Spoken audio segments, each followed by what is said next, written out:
संजीवनी मंत्र। और संजीवनी मंत्र जब भगवान शंकर ने शुक्र को दिया और शुक्र ने उस मंत्र का स्मरण करना प्रारंभ करा तो शुक्र के पास में तो आनंद की अनुभूति हो गई बिना मांगे। शंकर भगवान से शुक्र ने ये नहीं कहा कि मुझे ये मंत्र देना, पर शिव ने दे दिया। और शंकर कभी भी थोड़ा नहीं देता, देता है तो बहुत में देता है। शुक्र, मैंने तुम्हें संजीवनी मंत्र दिया है, इस मंत्र को रखना और मैं तुम्हें देव तुल्य बनाता हूं, तुम ग्रहों में पूजे जाओगे। और शुक्र को भी ग्रह बना दिया, कबीर को भी ग्रह बना दिया और पूज्य बना दिया। ध्यान दीजिएगा, महामृत्युंजय मंत्र का क्यों जाप करते हैं? कितने लोग करते हैं? जरा हाथ उठाओ। करते हैं? कभी कभी तो करते होगे, रख लीजिए। महामृत्युंजय मंत्र का यदि आप जाप करते हो और आपको मालूम पड़ गया कि शरीर में मुझे ये रोग हो गया है, मुझे शुगर हो गया है, मुझे बीपी हो गया है, मेरा ब्लड प्रेशर ऊंचा नीचा रह रहा है, कोई भयंकर रोग, मेरे रिश्तेदार को कोई कैंसर जैसा रोग हो गया, किसी को कोई थायराइड हो गया, किसी को कोई किडनी और लीवर में सूजन हो गई, किसी को कहीं किडनी और लीवर में तकलीफ हो गई, तो शिव महापुराण की कथा कहती है, नवग्रह शिव महापुराण की कथा कहती है कि बेलपत्री के वृक्ष के नीचे महामृत्युंजय मंत्र का जाप जो शुक्रवार की शुक्रवार घी का दिया लगाकर करता है, उसके रोग बाबा देवाधिदेव महादेव समाप्त करते चले जाते हैं। ये संजीवनी मंत्र शुक्रवार के दिन भगवान शंकर को शुक्र को दिया था, इसलिए उसकी प्रधानता है। अपनी माता जी को निला रहे हो और माथा भी ठोकते जा रहे हो, हमारे यहाँ ये शास्त्र नहीं कहते। विद्वान ब्राह्मण कहते हैं जिन्होंने वेद पुराण शास्त्रों का अध्ययन किया है, ऐसे भू देवता इस भूमंडल के कहते हैं भगवान का अभिषेक करते समय जल की धार धीरे धीरे चलना चाहिए।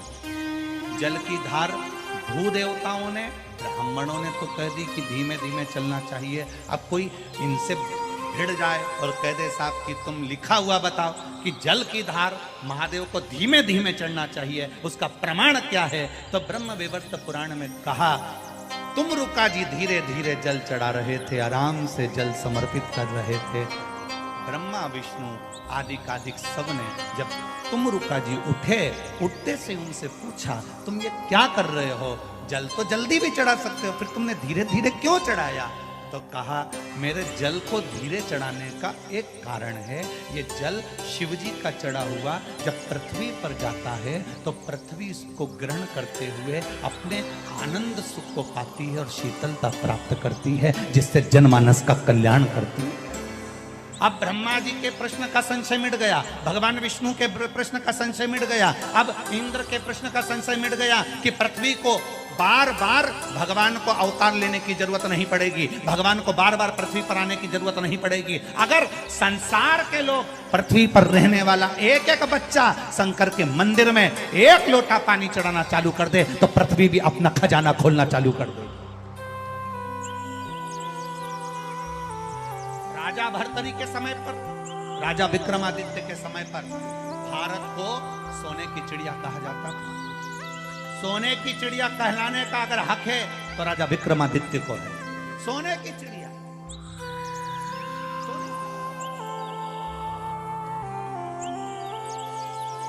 7,32,000 वैदिक गुरुकुल विद्यालय भारत की भूमि पर विक्रमादित्य के समय पर चालू हो चुके थे। वो तो जब गुरुकुल 7,32,000 गुरुकुल या भारत की भूमि पर संचालित हो रहे थे, तब ये जो स्कूल होने, ये तो आपका इंग्लैंड में सबसे पहला स्कूल 1811 में बना था, 1811 में। और उसके पहले 7,32,000 गुरुकुल भारत की भूमि पर चल रहे थे। केवल स्कूल में और गुरुकुल में जमीन और आसमान का अंतर है। स्कूल आपको नौकर बनाना सिखाते हैं और गुरुकुल आपको राजा बनाना सिखाते हैं। स्कूल में और गुरुकुल में जमीन आसमान का अंतर है। स्कूल आपको नौकर बनाना सिखाएंगे इंजीनियर बन जाओगे तो कहीं नौकरी मिल जाएगी, अच्छी कंपनी में जॉब करोगे, अच्छी कंपनी में सर्विस करोगे। स्कूल वाले ये कभी नहीं कहते कि अपनी कंपनी डालने का प्रयास करना, पर गुरुकुल में गुरु कहता है अगर तू विद्वान बन गया तो तेरी खुद की कंपनियां चलेगी, तेरे साथ महादेव साथ चलेगा। स्कूल में और गुरुकुल में जमीन और आसमान का अंतर है। स्कूल में पढ़ाया जाता है कि तुम अगर पढ़ लोगे तो कहीं ना कहीं, तुम भी कहती हो जितनी माताएं बैठी हैं इनसे पूछो अपने छोरा छोरी को एक ही बात कि अच्छा पढ़ ले तो कहीं नौकरी मिल जाएगी। मतलब तुम भी चाहते हो कि तुम्हारा छोरा कहीं नौकरी करे, कहीं नौकरी करे, कहीं नौकरी करे, कहीं नौकरी करे। मतलब वो दुनिया भर की। इंग्लैंड में स्कूल इसलिए चालू करे गए कि भारत के लोगों को गुलाम बनाना था अपनी कंपनी में, अपनी प्रॉपर्टी में, अपनी जमीन पर, और उन्होंने करा। भारत के लोग जाकर आज भी उनकी गुलामी कर रहे हैं, आज भी नौकरी कर रहे हैं। अगर इतने पढ़ लिख गए थे, इतने विद्वान हो गए थे तो भारत के नवयुवक बच्चों को प्रेरणा देते और कंपनी यहां खोलकर उनको आगे बढ़ाने का प्रयास करते। विदेश भाग राजा विक्रमादित्य ने यह कुछ नहीं करा। राजा विक्रमादित्य ने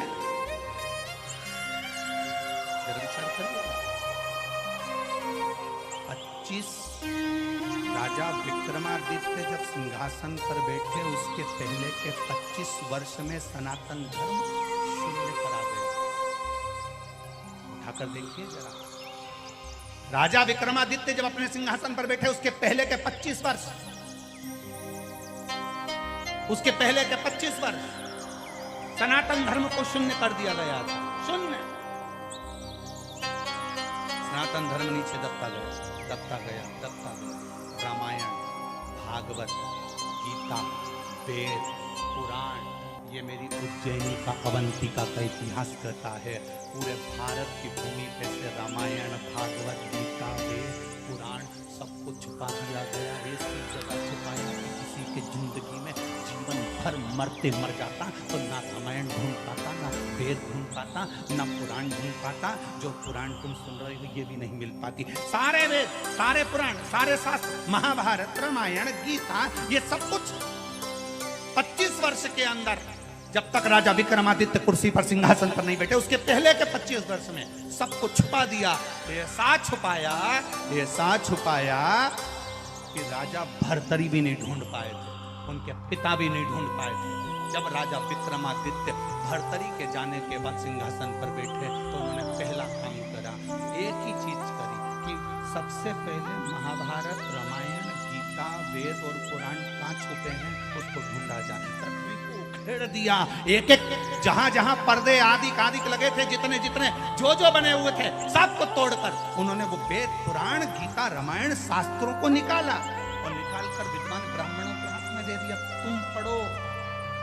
पढ़ने के बाद इसका प्रचार पूरे ब्रह्मांड में करो। आज वापिस सनातन धर्म अगर भारत गौरव के शिखर पर चढ़ा है तो राजा विक्रमादित्य के कहने पर चढ़ा। आज दुनिया के लोग कहते हैं हम रामायण के वक्ता, कोई कहे हम भागवत के वक्ता, कोई कहे हम शिव पुराण के वक्ता, कोई कहे हम गीता के वक्ता। विक्रमादित्य, राजा विक्रमादित्य को धन्यवाद देना चाहिए। अवंतिका की भूमि पर रेलवे स्टेशन पर शीश नवाओ तो सबसे पहले राजा विक्रमादित्य को धन्यवाद देना कि तुमने भारत की स्थापना वापिस कर दी है। राजा विक्रमादित्य को धन्यवाद देना।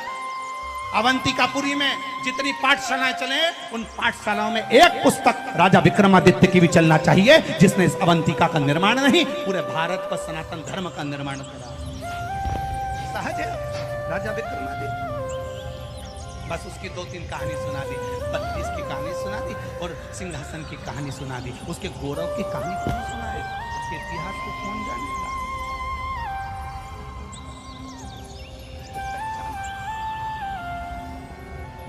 चलता था तो काल अधिपति के शिखर को देखकर चलता था। रानी कहती मंदाला, स्वामी आप बार बार महाकाल के शिखर को क्यों देखते हो?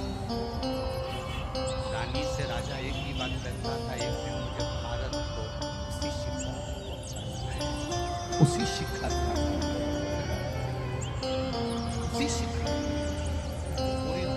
के शिखर देखना। और एक बार मेरे महाकाल राजा का शिखर देखना। पूरी दुनिया के शिखर में केवल शिखर नजर आएगा, पर मेरे महाकाल के शिखर में गोल चक्र उसमें निकलती हुई नजर आई, क्योंकि महाकाल के शिखर को राजा विक्रमादित्य ने कहा था मेरे भारत को शिखर तक पहुंचाना है तो सूर्य की किरण जैसी फैलाना है, इसलिए आज भी महाकाल पर सूर्य की किरण का शिखर चढ़ा।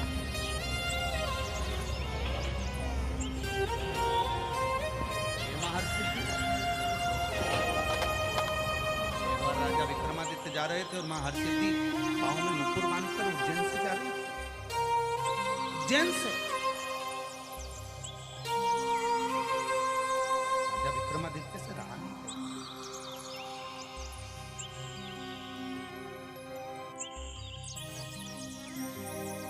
नहीं, गया राजा विक्रमादित्य और पूछ लिया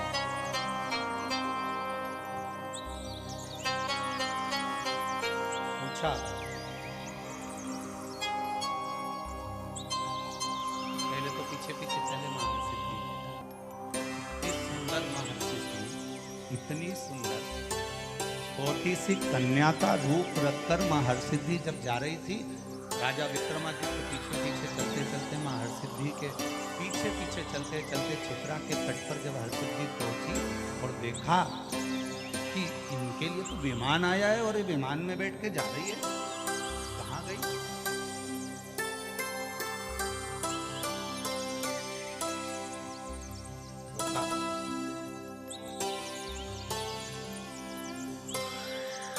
आवाज दी राजा विक्रमादित्य,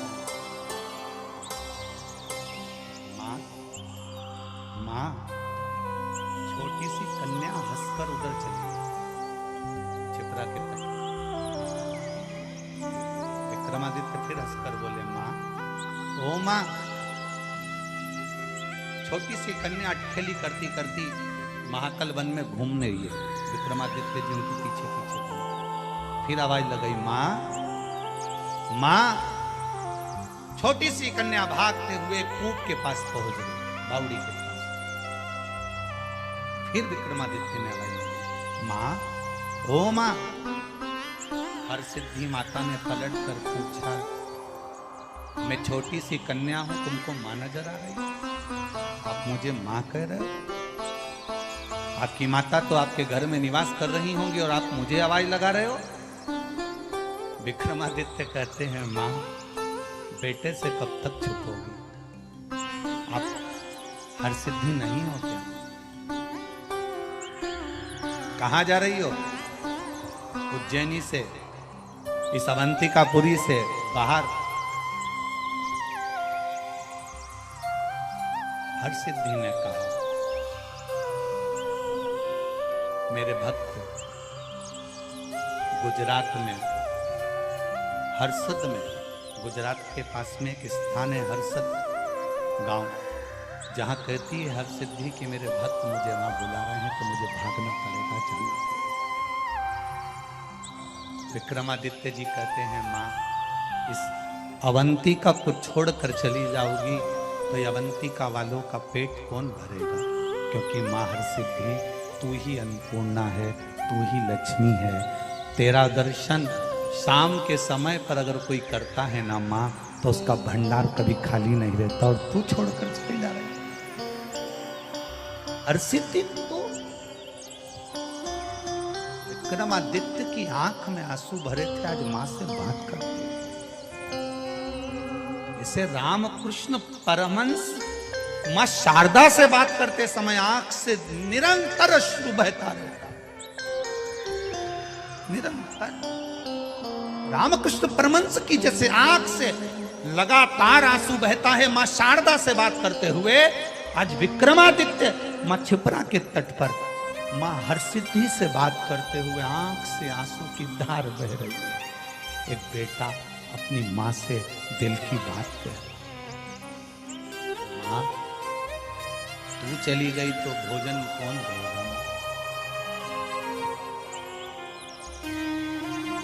भोजन कौन देगा?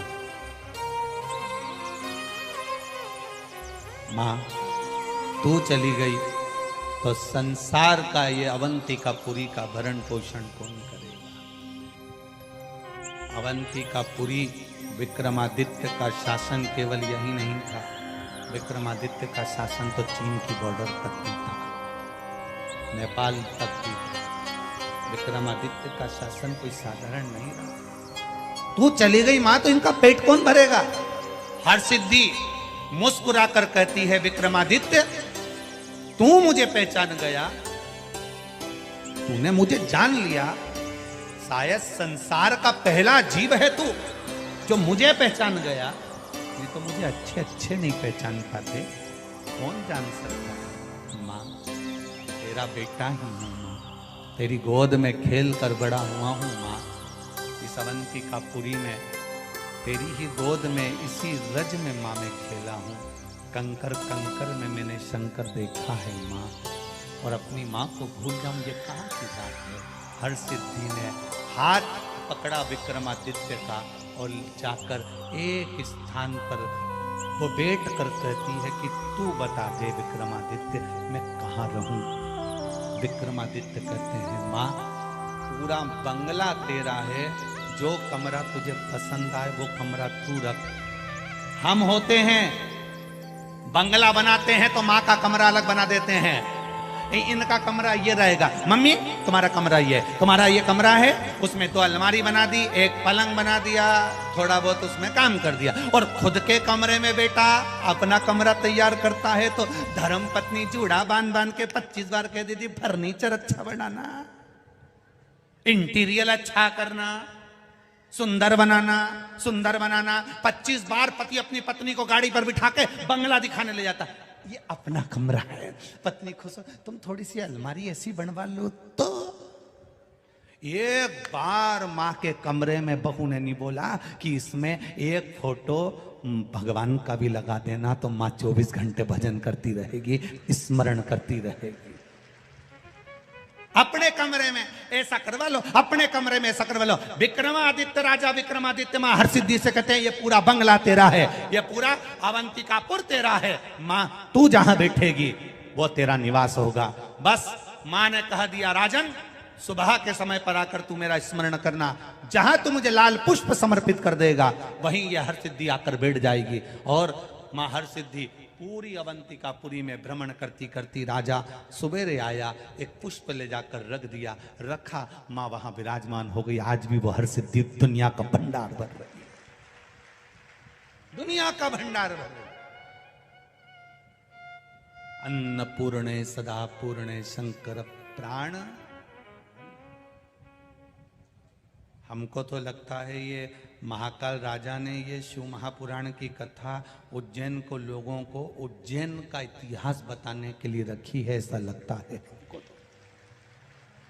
हमको ऐसा महसूस होता है कि ये महाकाल राजा ने खुद ने रखी कि ये मेरी उज्जैनी, ये दुनिया के लोग उज्जैन में रहने वाले भी भटक रहे हैं, वहां पर कोई को नई पवन उतरी है, नरियल लेके वहां पहुंच गई, कोई ने घूम घूम के 2-4 दाना बता दिया और कह दिया तो वहां अगरबत्ती लेके पहुंच गई। और यहां सारे देवता बैठे हैं, इस भूमि को छोड़कर जाओ तो तुम्हारा भाग्य फूटा है, भाग्य फूटा। ना जाने किस किस के चक्कर में पड़ जाते हो। अरे जिसके चक्कर में दुनिया पड़ी है, पूरा विश्व जो महाकाल राजा का दर्शन करने आता है, पूरा विश्व मां छिपरा का स्नान करने आता है, पूरा विश्व हरसिद्धि माता का दर्शन करने आता है, पूरा विश्व काल भैरव का दर्शन करने आता है, पूरा विश्व गोपाल जी का दर्शन करने आता है, पूरा विश्व चिंतामन गणेश का दर्शन करने आता है।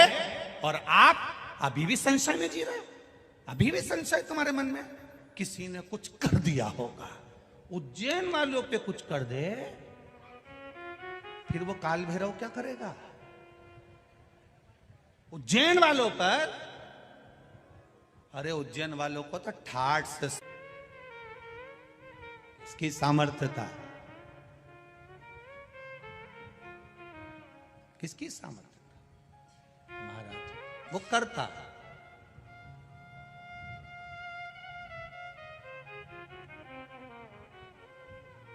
महाराज बस उसका किया गया भजन, उसका किया गया स्मरण, उसका किया गया मंत्र,